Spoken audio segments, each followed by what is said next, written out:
Welcome back to the movie Draft House. I'm your host, Mark, and that's your host, Jeff. I have a question for you. Okay. Do you think you can handle the truth?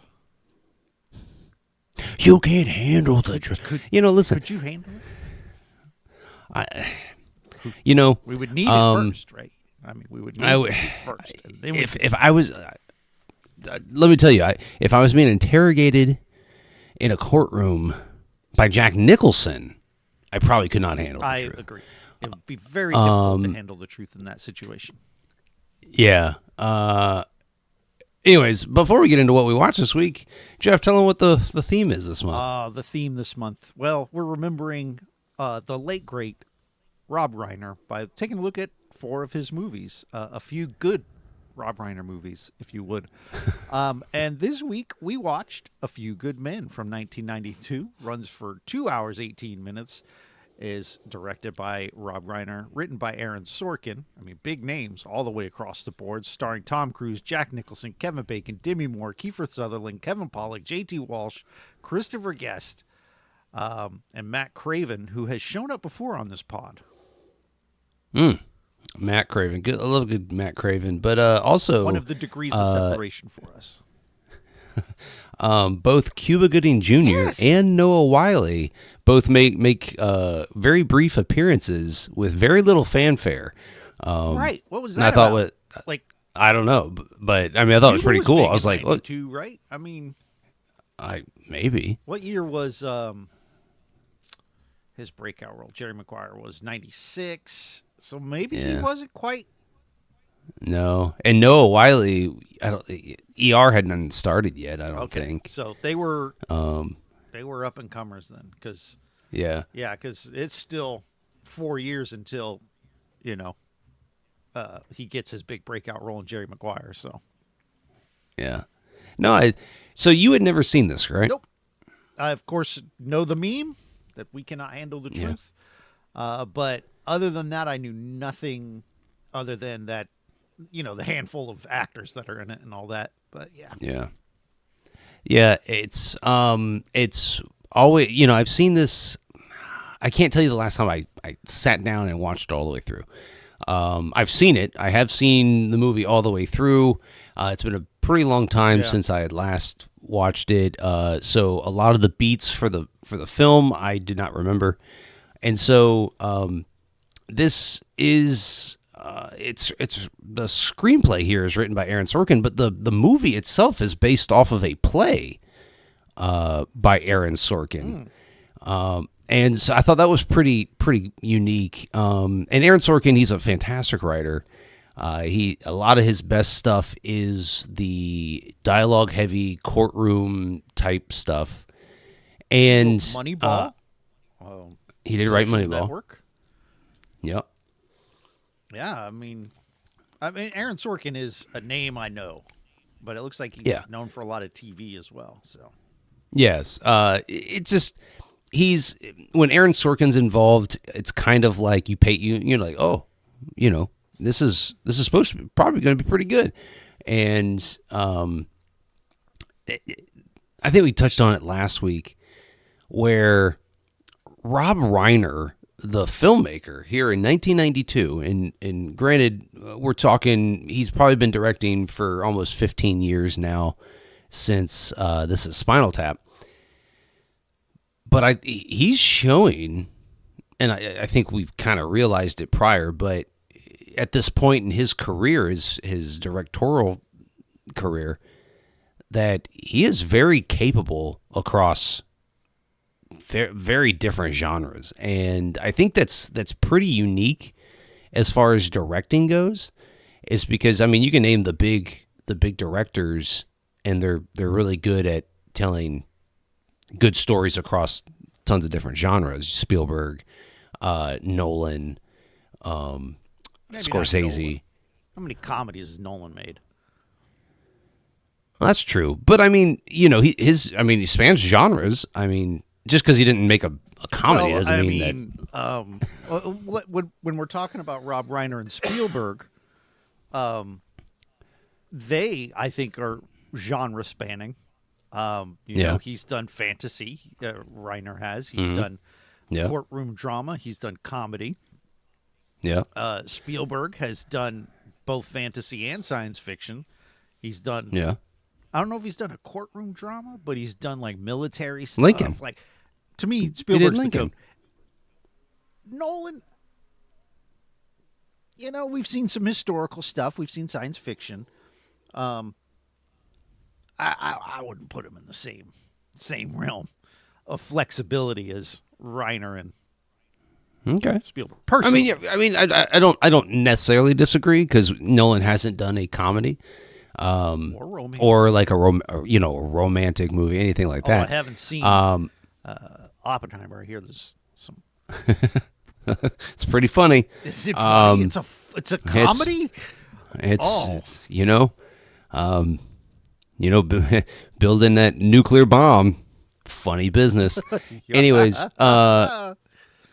so but I think the more Rob Reiner films I watch, and I was telling you off pod that I've been sick all week, and one of the things that I watched during my fever dreams was this Dateline NBC Rob Reiner special, and it came out earlier, I think in like probably mid-January, right, after his death, and it was looking at his relationship with his son and his early career, and I didn't realize Rob Reiner he got his start as I think his name was Meathead on All in the Family or whatever that show was, in the 70s. And he really, and he's the son of a very famous comedian, Carl Reiner, I think it was his name. Yeah. And he loved his dad so much that he wanted to, like, I think he on record as like in his early 20s, he went and wanted to change his name from Rob to Carl so he could be like his dad. And he didn't do it. Carl Reiner Jr. Yeah, because he without your loved his dad so consent. much. I mean, Don't need my dad's consent to rename myself. I'm trying to think if my son did that. How would I feel? Are you just trying to get access to my bank account? Because that's kind what of I think, 'cause flattered, I'm a I think. junior, right? And Yeah. I could have walked into my dad's bank and been like, I want to withdraw all the money. And they'd have been like, yes, sir. But so in Rob Reiner's early years, he made the decision after, and I think he won an Emmy for his role as this meathead character on this All in the Family TV show, and he was like, you know what, I'm being typecast. Like, everybody knew him as Meathead because he was this character Meathead, and forgive me, I didn't watch the show. It was before my time. But watching this TV special on Rob Reiner, they showed a lot of clips from his time as this character on the show. And he was a very liberal kind of doofus in this very conservative Richard Nixon loving family. And he was the son-in-law of the patriarch of the house, and he was hated by the dad, all this stuff. And so everybody knew him as this kind of dumbass character, Meathead.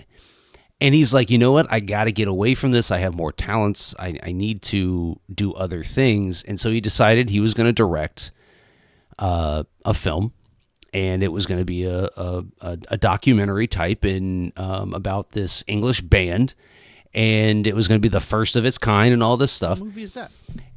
This is Spinal Tap. I don't know if you've heard of it, but God, we missed an opportunity for sure. But he got so immersed in directing this movie, starring and directing this movie, and it was so well received because it had never been, like, a movie like it had never been done before. And everybody started coming up to him after this movie came out and after it had been, I guess, in theaters for whatever time.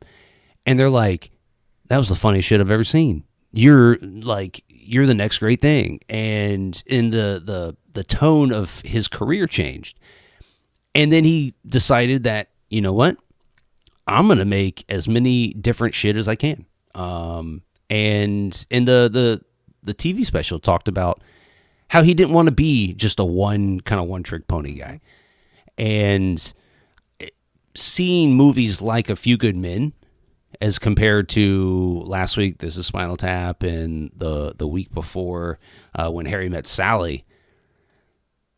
I mean, you could argue, and there would be people that I think would, that those are each some of the greatest of those genre type films ever made. And Yes. And the fact that he made them in such a short period of time. I mean, we're not talking like it spanned decades when he, before he made each movie. I mean, he made within 15 years all three of these movies. If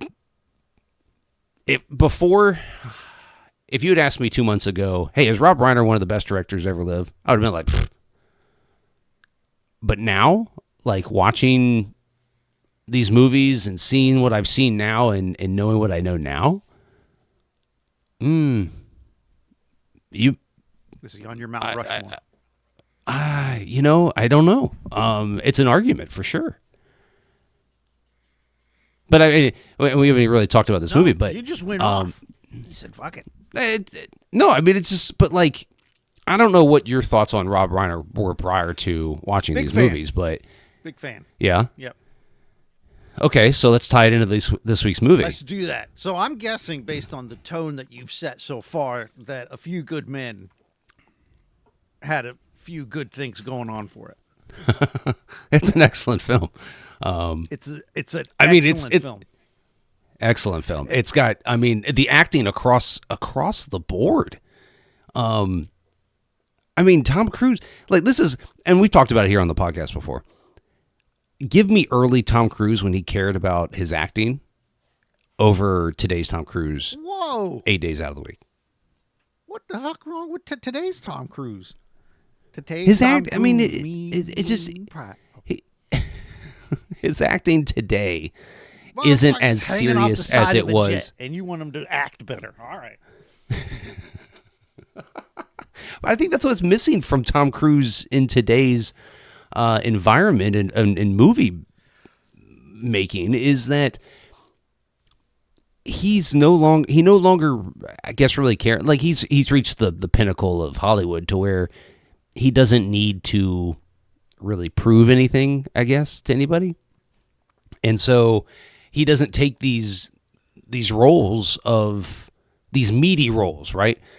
Ethan Hunt's not a meaty role. It's demanding. Like, all right, go ahead. I mean, he's done his meaty roles. He's been in a Kubrick film where they tortured him for the whole movie.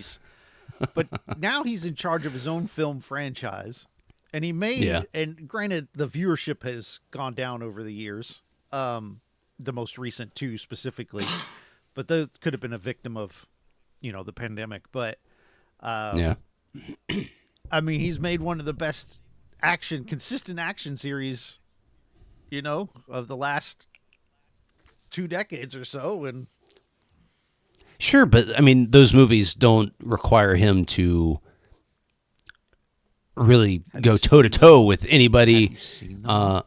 I have seen all of the Mission Impossible movies, yes.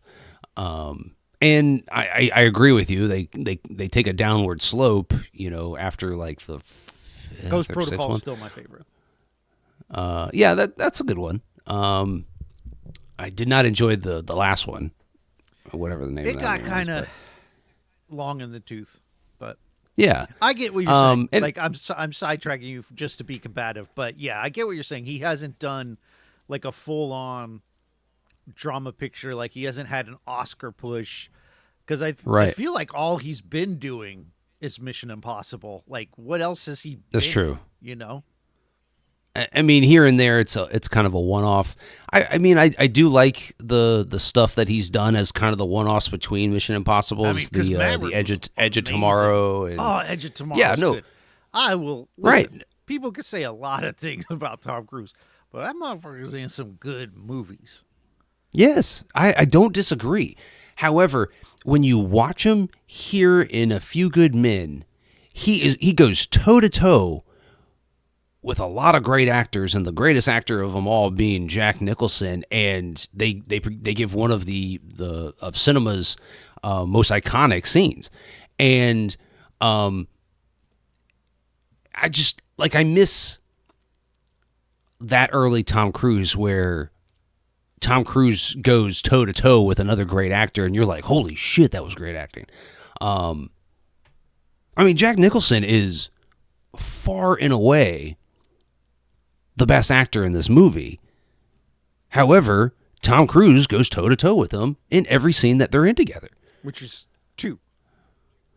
Yeah, right. It's not many. They're but, really but, the best scenes in the movie. But yeah, there's only 2 of them. No, it is. I mean, Jack Nicholson didn't have to do shit. Like, he showed up for 2 days of work and he was done. But he's a great villain in this movie. Oh, he's amazing. Yeah. And but I will say, in Tom Cruise's conversations with the two Marines charged with murder, those are really good too. It's because it's kind of like he's trying to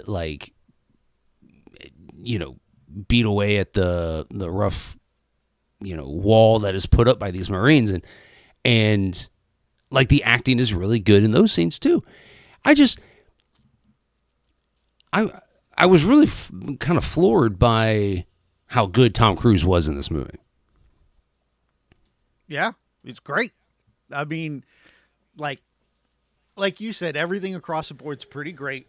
But it is definitely a Jack Nicholson, Tom Cruise movie.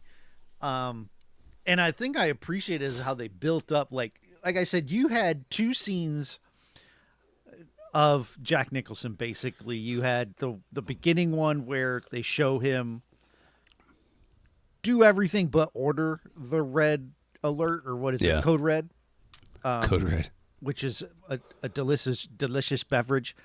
And so if you don't know the plot, basically this Marine gets killed by 2 other Marines, and it seems to be on accident. We're not really sure. And basically, Tom Cruise is trying to prove that they were ordered to do this by a superior officer. Well, I mean, yes, you're not wrong.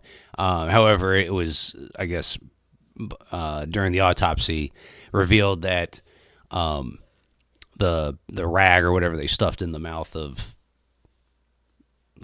the Marine that was murdered had some chemical on it that caused. Well, we're not sure. Like, they don't ever prove that. Like, he dies of this. They talk about how he has a medical condition where that acid or whatever or something in his body could produce itself, and he had the symptoms of a condition that would be, when Christopher Guest is on the stand, that's what that whole scene is about. So we're not, at least from my viewing, I didn't feel certain that it was straight up a murder, like Jack Nicholson set out to kill this guy. But he doesn't seem to be too broken up about it.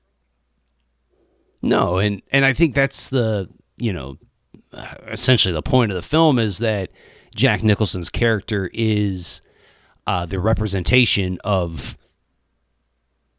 America and why we are as strong as we are militarily and all that. I mean, he is a grizzled war veteran, which is established early on, where him and the other guy, his lieutenant, J.T. Walsh is the actor's name. Great actor. But yeah, there's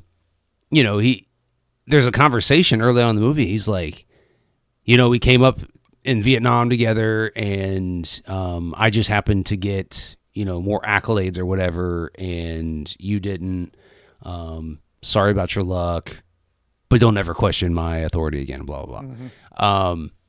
So it's established early on that Jack Nicholson is this grizzled wartime veteran, and he probably knows what he's doing. He's also climbed up his own ass, right? Oh, Like, yeah, if 100%. It doesn't matter how long you've been doing something. If you're not willing to at least hear counsel, you're a fool.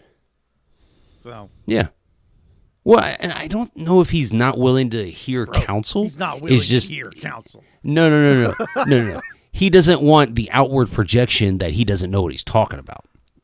And I think there's difference. That is true. There's but because you can receive counsel behind closed doors. I guess you that's know, fair.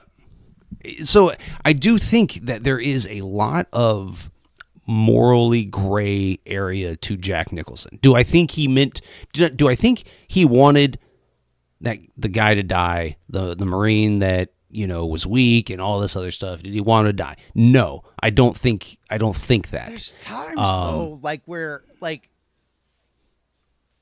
because his whole "we're saving lives" is like his whole justification for everything he does. But I don't know the military very well, but wouldn't you be able to discharge this guy? You've got a record of all these health conditions. He's not able to keep up. Wouldn't that be grounds for medical dismissal? Like, at the very least?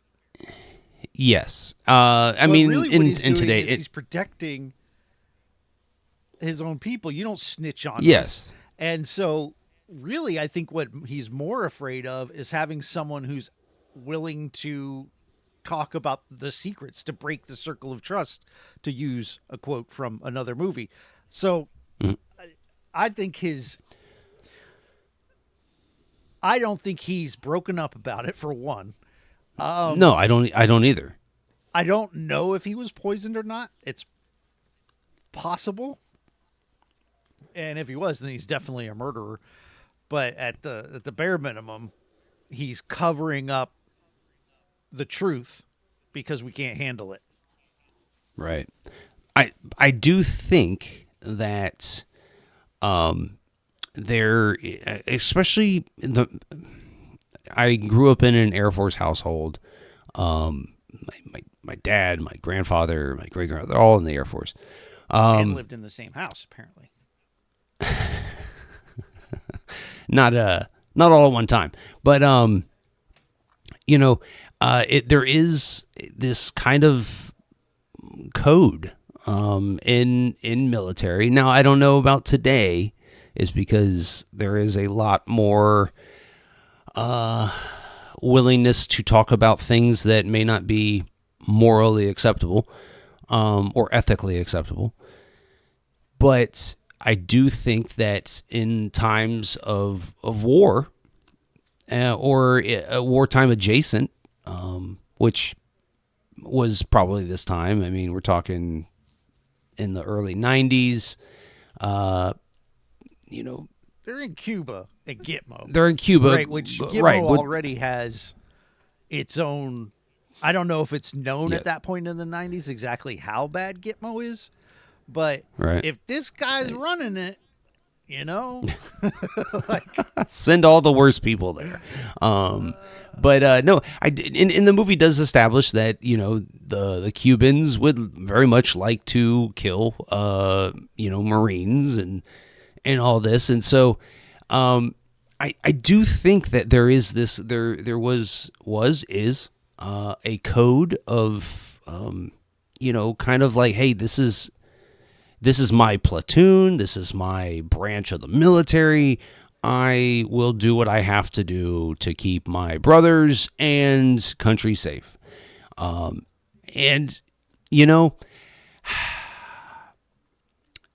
I don't necessarily disagree with the mentality. Is because there is a reason why, and I really believe this, there is a reason why that the U.S. is as strong as it is. It's because this probably was a mantra in the military that was echoed for a long time. A bunch of bravado, macho dudes that love to defend. And so the character that Jack Nicholson is playing here, I think it's pretty easy to get behind, because there's probably a lot of people that watch this movie and were like, hell yeah, I knew that guy. that guy's my dad, or that guy's my drill sergeant in the military. I just think that like the character Jack Nicholson is portraying was probably somebody that was pretty prevalent throughout the military for a long time. For sure. So like when the mentality of it, I'm like, okay, I get it. Is it right? No, but I get it. Do I want somebody like Jack Nicholson as my commanding officer on a battlefield? Hell yeah. You do? You do? Well, you want someone Hell you yeah. can call in to be like, sir, I don't think this is a good idea. You that's who you want to work for? No. Well, so you miss. You didn't miss it, but the point is that like you don't question the authority of these people in times where it's you or them, right? And that's kind of another subplot of this movie is that Jack Nicholson is a very hey, I gave this order, now let's go do it, and everybody does it. And I mean Kiefer Sutherland's the antithesis of that, not antithesis. He embodies it, I guess. He is very much the trained dog of Jack Nicholson, and if I'm on a battlefield and I'm trying to, it's me or us against them, I probably want a bunch of dudes like Kiefer Sutherland taking orders from dudes like Jack Nicholson that would ensure that all right, when we you go home in court because you accidentally murdered a guy. Hey, this is what you wanted. Accidental murder, which is manslaughter, right? I mean, yes, it is manslaughter. Could be homicide, but or conduct depends unbecoming of an officer. That's what they end up getting charged with, or found guilty. But I mean, across the board here, the only real performance I disliked was Demi Moore. Yeah, and I just didn't think she served a purpose. But I definitely feel like and I'm not going to blame her because we know that she's good. But I agree. It is kind of like they didn't give her a lot to do. I don't think the script gave her a lot of help. Right. She just sort of fell in line beside Kevin Pollak's character.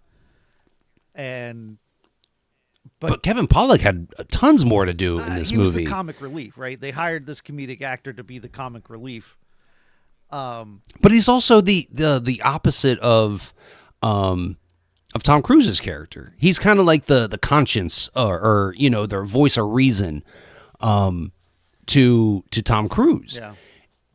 Whereas Demi Moore is just kind of this like thorn in the side of everybody, but she doesn't really even get a moment to where she wins. And so like I didn't really see the point of her character other than to be maybe a pretty face in this, but I don't know. I don't think this movie passes the Bechdel test, so she's like the only woman in the film. It's true. I mean, yeah. What'd you call it? The Bechdel test? The Bechdel test? I don't know. I didn't know what you're referring to, but test is? No. Okay, so the Bechdel test. Please tell me what the Bechdel test is. It's a test to tell whether or not a movie is got equality in it for women. Basically, it's like the bare minimum. If you can do this, you're at least trying, And so famously, Avengers Age of Ultron did not pass the Bechdel test. So the Bechdel test is if you have a scene where two or more women are having a conversation that is not about a man. Okay. seems like a pretty low bar, right? And Yeah, if yeah. you do that, you've passed it. And this movie, I don't know that two women ever have a conversation in it together, much less about something other than a man. So, Yeah. Okay. You know, if nothing else, come to the podcast to learn something. well, you could go to BechtelTest.com. They got all kinds of stuff on there. Oh, can I get a T-shirt? Maybe. Well, no, it just kind of has a list of things that have passed and failed. Yeah, I'm curious as to the other movies we've seen, but I don't think, I don't think like Princess Bride would pass. I don't think, if we're talking about what we've watched, and I don't think Spinal Tap would have passed. When Harry Met Sally wouldn't have passed. So it's an interesting thing to think of when you're watching the movies to see if it actually has, female characters in it that aren't just there to be there for a man.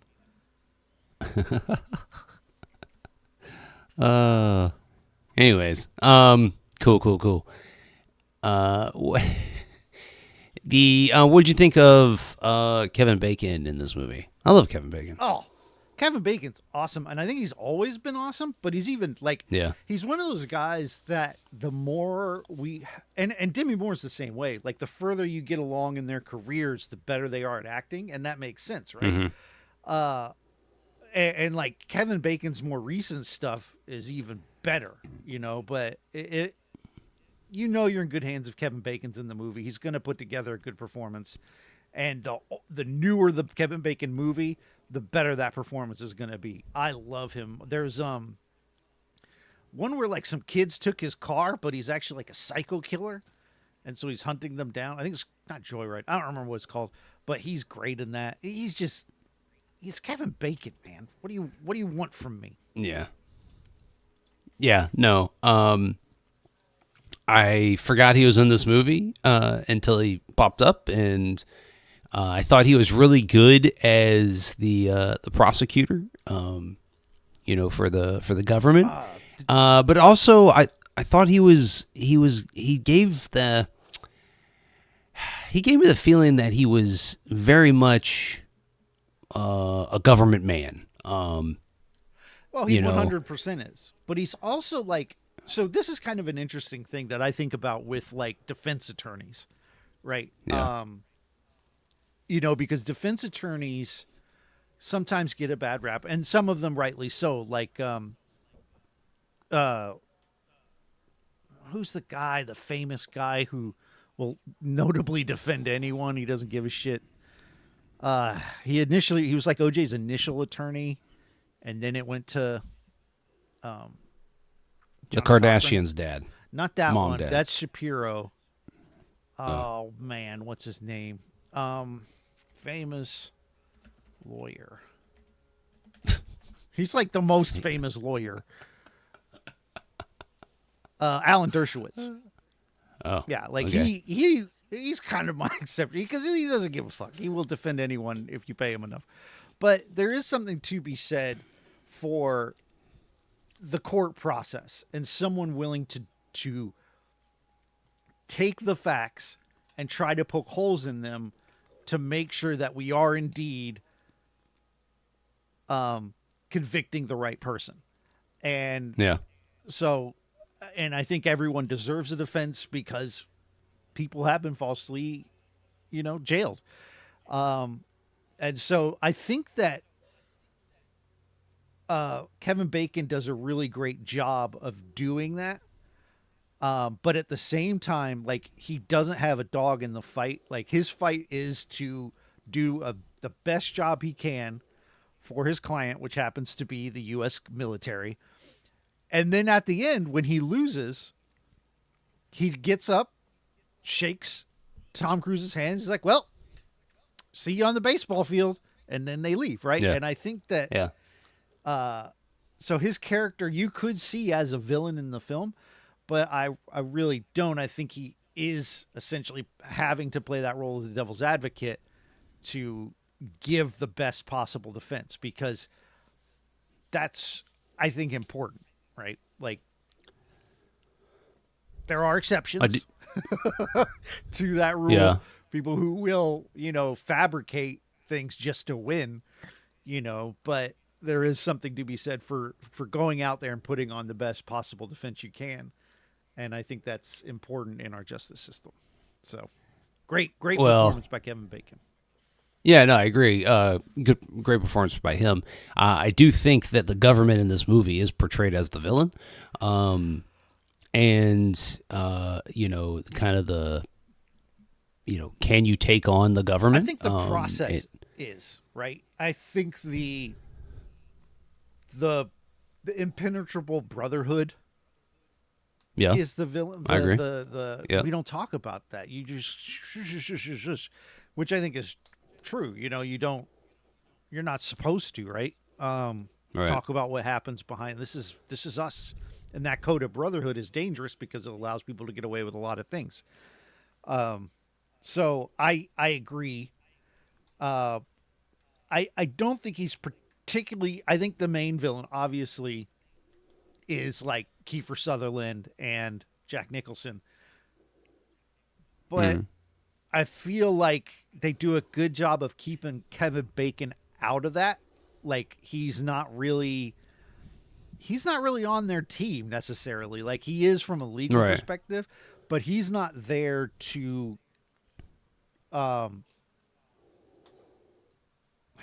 like if you guys Well, get convicted, he's so be buddies it. with, and he goes out of his way to tell Tom Cruise, hey, if you go after Jack Nicholson and you're wrong, you're going to get court-martialed. Yeah. I mean, like he goes out of his way to do that, and he's giving him, They're friends, and yeah, and he also he's gets giving him solid advice. from because basically he's not Tom Cruise isn't a trial lawyer. He's always a plea bargain lawyer. Like he's going to negotiate a really kick-ass plea bargain, and he does, right? Yeah. 6 months in your home for what amounts to manslaughter at the minimum. So like He wasn't wrong. I will say this, and I was thinking about this when the movie was going, and like as the movie played out, Tom Cruise was 100% correct in telling them to take that plea deal. 100%. I mean, to not take the plea deal. Because I mean, if this had been guilty, right? Yes, Now, granted, right. they would be guilty of disobeying an order, but it'd have to be an order that could be proven. But they also are taking orders from a group that they know you don't say no to, right? Even if their orders are unethical and below the table, like it is the Nuremberg defense, right? We were just following orders. Yeah. So they were wrong. If they were in the wrong. And sure, granted, I don't think their intention was to kill him, and it wasn't based on what the film tells us, but they still assaulted him. Yeah. And, right. And went against what, despite the level of, I think the whole thing is that the next person above him is the president. And despite that, there's still, you got to live with yourself at the end of the day. So, well, I think in case in point, if this had been a private legal matter, like outside the government, where these two were charged criminally outside of the military, and Tom Cruise doesn't take that plea deal, I mean, that's malpractice. Just based on this whim by Demi Moore of, why aren't you more passionate about this, blah, blah, blah. And it's like, hold up. One of the guys he's the one who stood up and said no. He's like, no, I didn't do anything wrong. For my honor, I'm not taking this plea deal. Right? So, and I kind of get, like, I don't remember if it was murder that was on the list of things that they were being held for, or if it was manslaughter. But I get being like, no, I didn't murder this guy. I was following orders, but they couldn't even say they were following orders. I don't know. Part of the two actors who played the the defendants were less than good to me. I felt like they didn't portray emotion very well. But I mean, the white guy, sure. I thought he was kind of meh.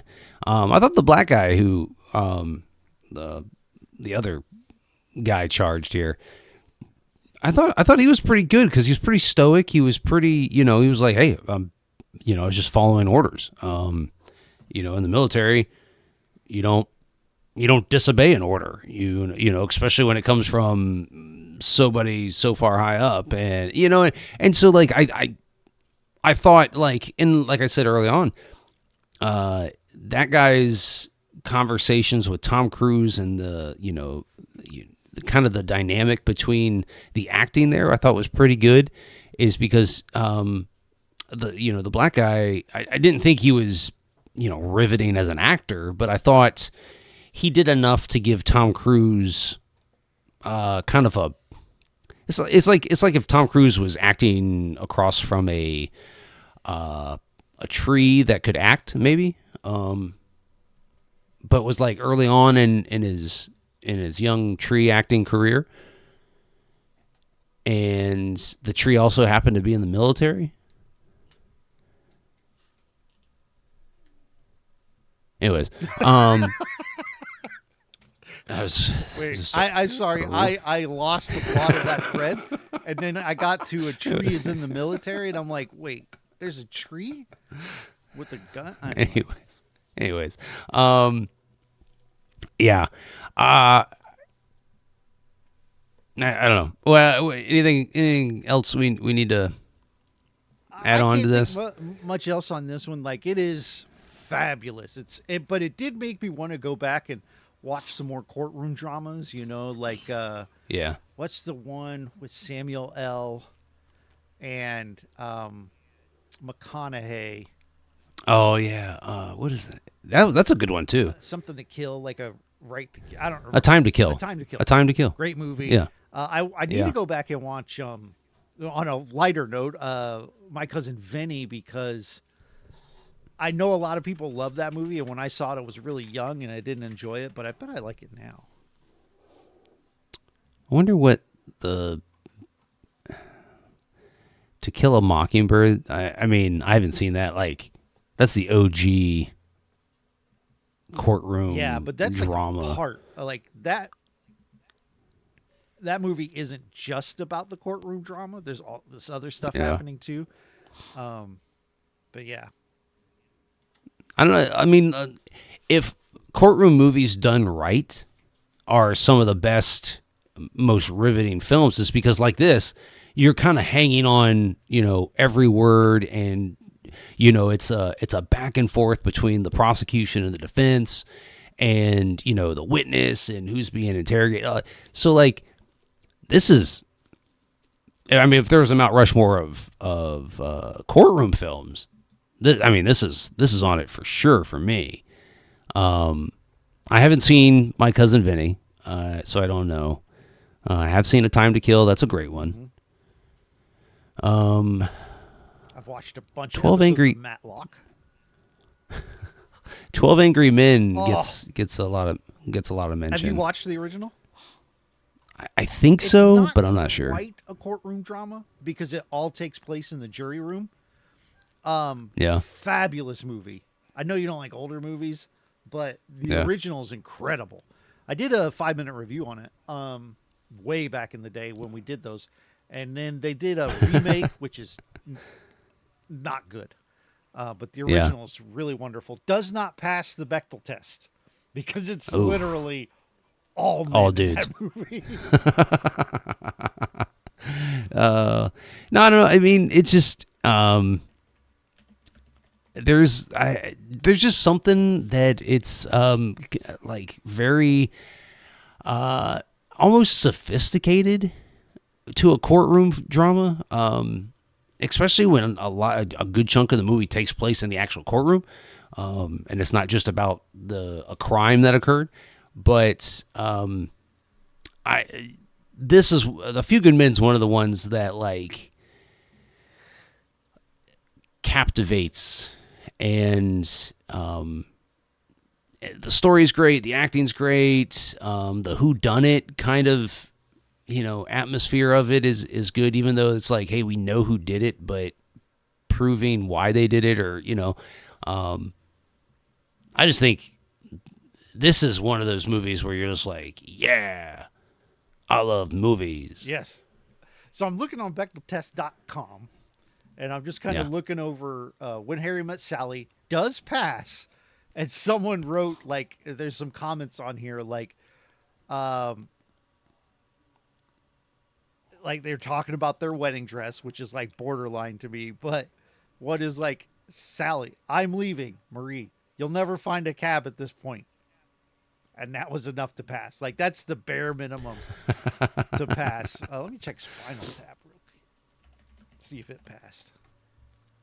Yeah. No, it didn't, which is not a surprise. And then, what movie was this? A Few Good. Which I know this didn't pass because, yeah. Let's see if our next week's film passes. Doesn't even show up. Oh, we'll have to report back. Well, that's a good. Anyways, Jeff, do you recommend this one? Absolutely, fantastic, fabulous. Much like what we've noticed is that Rob Reiner sort of sets the bar for whatever genre he happens to be making. He sort of sets the bar now. Like, top that is kind of his thing. So this is.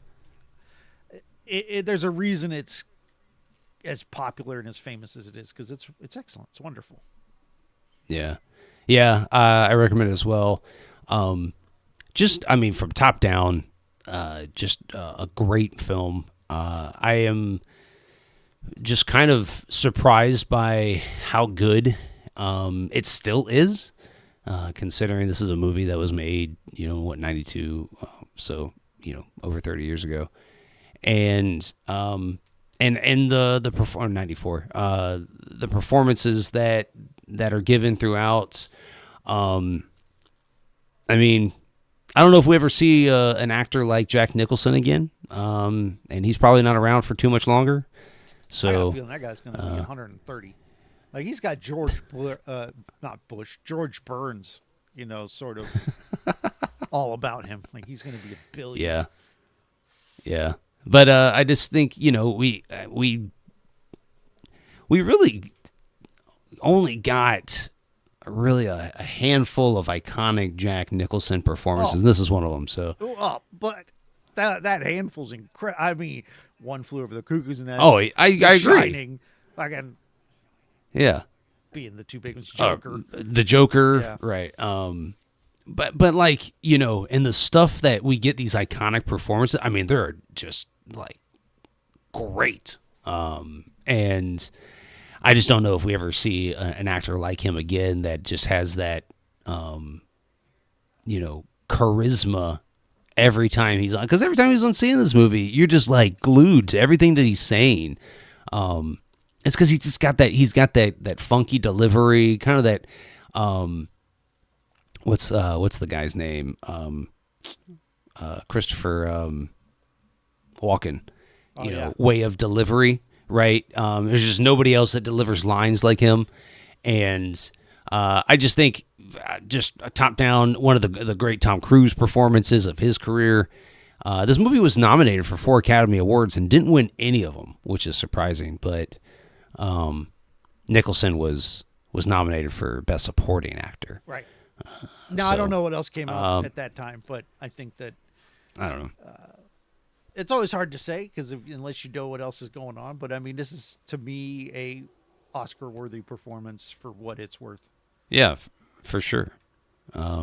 Anyways, Jeff, what are we watching next week? Well, next week we're watching LBJ, which I think stands for Long Balls Johnson. It's now here's the thing. I was a little miffed that you picked this because I'm like, fuck, I'm thinking of like the JFK movie. This is going to be a damn marathon. and it's an hour and a half. So Yeah. I can't complain. Star-studded cast. We all love Woody. It's also has Jennifer Jason Leigh, who I'm a big fan of. Richard Jenkins, Jeff Donovan. I saw the trailer. He plays JFK. Motherfucker looks like JFK. Like, let's go. Now, go ahead. Yeah. If you're talking about this movie, no, I got something to bring up after. No, I got so in 1993, here are the films that were nominated for Best Picture. Okay. And you tell me what you think won. Unforgiven, The Crying Game, A Few Good Men, Howard's End, and Scent of a Woman. Ooh, this is back in the day when they say only got five nominees. boy, because I know the Crying Game was big, but I don't think they were tolerant enough to actually allow a movie about a trans woman to win. So I'm going to say that didn't win. What was the you would be correct. What was the last one? Scent of a Woman. I think that won. It did not. Okay. Unforgiven won movie. best picture that year. Check the back catalog.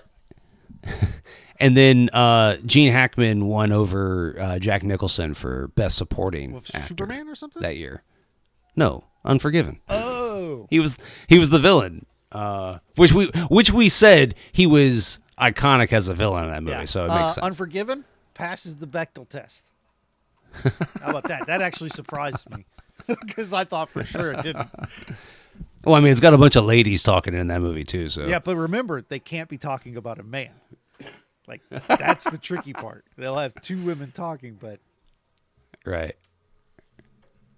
Anyways, you had something to bring up. I don't know what it was. So we next month's coming up, and as we have discussed, I'm choosing the theme for March.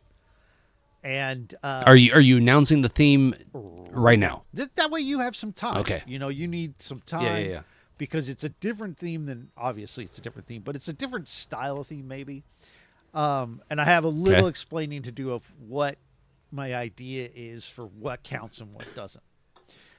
So we're going to do duologies.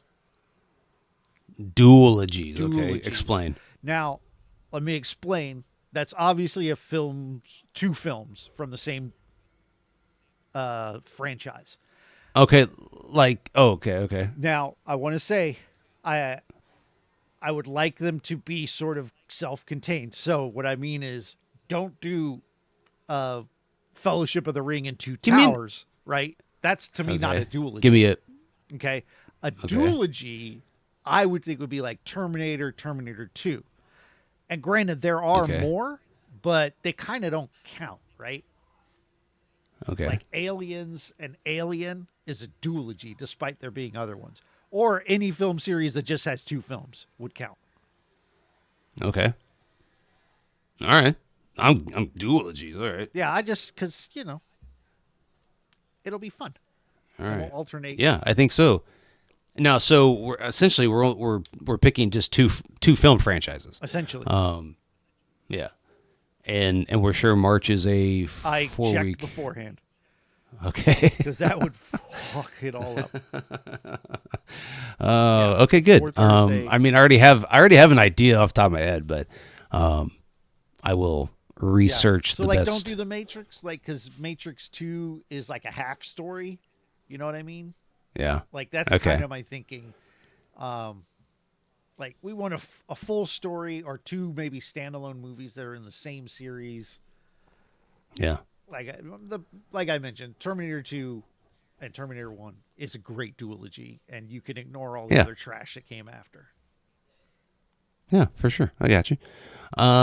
What you can't ignore, though, is the subscribe button when it pops up if you're watching here on YouTube. So hit the subscribe button so you don't miss any future content right here on our channel. And if you want to follow the podcast on all your favorite social media platforms, we're at Movie Draft House. You can find us on Twitter, TikTok, Instagram, and right here on YouTube.